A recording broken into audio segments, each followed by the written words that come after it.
mawuok e pinje 40 mag Africa virtual meeting ane ma coordinate koro kan mabur kode osako mana kaka iwacho nera an be nyotana no lal matin lakini pod entie pod orien yetoge kucho ibro kele e lela chieng' moro koro an aonge kibaji mora mora mak mana ni kata wayiere ne sirikal koro samoro bet ni ong'wenyno moro matin kama kero sebede gi nyao en weche mag riwo jo rowere e sirikal mare ng'at muluongo ni Eric Muga ni en Eric Muga owuok e yo pinje mag Mount Kenya kocha koro jaluo nyalo paro ni antiere Muga moro mencho yier cabinet oken ker kanoloso sirikal kano yiero ministers in the first formation ne onge rawera kata chiel kendo na comment e weche kamago ma wuoya e ndalo mang'eny PSS mano yier ne ntiere youth achiel kende ema pod apane tinde bed ni okalo samoro okalo igni mag youth tiende ni ne en gi nafas mar keto rowere e level mar cabinet e level mar PSS to no kotimo kamano Jakom Raila Amolo Odinga ne owacho ne en koloso sirikal to no dhi keto nafas 4 mag cabinet ne rowere apane mage paro monego bed ni sane wasumo ker osako kaka jok man machiegni kode tinyiso PS Reo Molo ni koro ang'eno dhi timo reshuffle moro kendo koro kele rowere machalo go sako bende obede cabinet to PSS katin tapar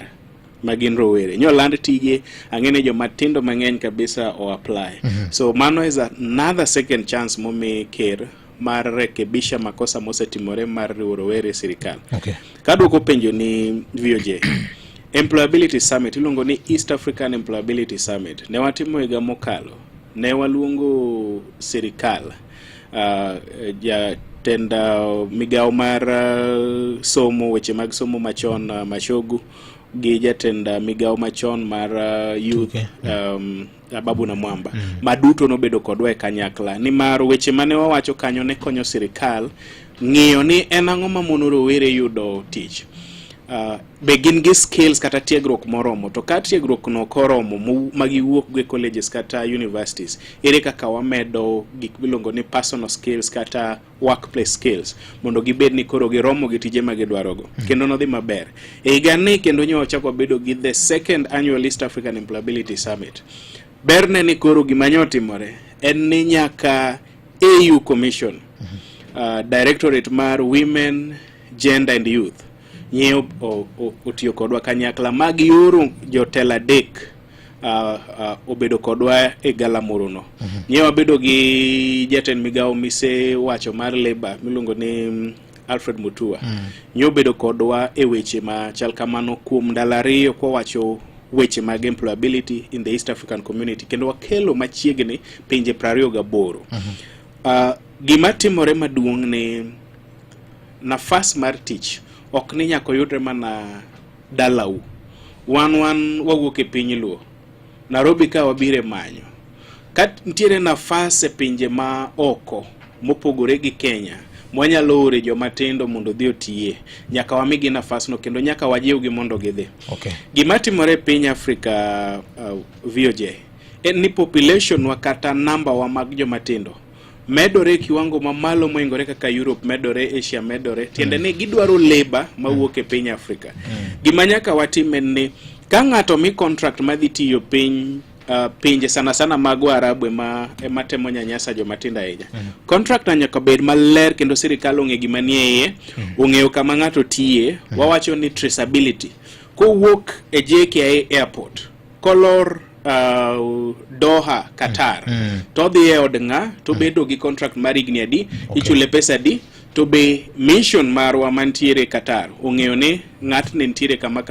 to wanyalo trace koro mondo bet ni kanyo bed mayot to sirikal nyaka wuogi sirikal maoko kaka pinje maoko gitapani gima kero osebedo katemo timo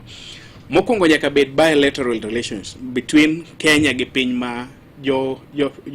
matindo ma Kenya dhi tiye kose kalo level mar bilateral relations koro the ministries gi jomochung' ne weche mag labor jomochung' ne weche mag diaspora affairs jok matimo tijego nyaka bed ni ging'eyo ni ja Kenya mantiere piny maoko entiere gi comfort moromo, onge gi weche machande, kata ka bed ne entiere jatich kata ng'at mondike ma samoro nyalo bedo ni sande to sirikal donje. To jowa nyaka waure pinje maoko mang'eny kabisa, mana kaka jakom Raila Amolo Odinga sani dhi kawo piny Afrika bedo jakom mar AUC. Wadwa ni seche modhi AUC be wan be koro wateno mana bethege kanyo. Jowa moko be ntiere America, jowa moko ntiere Europe, jowa moko ntiere Asia, jowa moko ntiere pinje mag East Africa. Mane gimotemo. Mabro miyo gimolong diaspora remittance cha idmalo. Diaspora remittance no is a very strong thing. Kawuono king'iyo ndalo sikuku kama, pesa wuothe gweng kendo pesa ng'eny gweng. Gimomiyo pesa ng'eny gweng en ni ng'ata mosebedo katiyo oko, ibed ni in jasiaya matiyo Kisumu, mano yani be mana ng'ama ni diaspora, ibed ni in ja Kisumu kaka nera ma kabonyo Kanyagwal, makoro ni Nairobi, one diaspora ka one diaspora ka wako gimoro dala, koro ka in Europe one diaspora level B so level A local diaspora.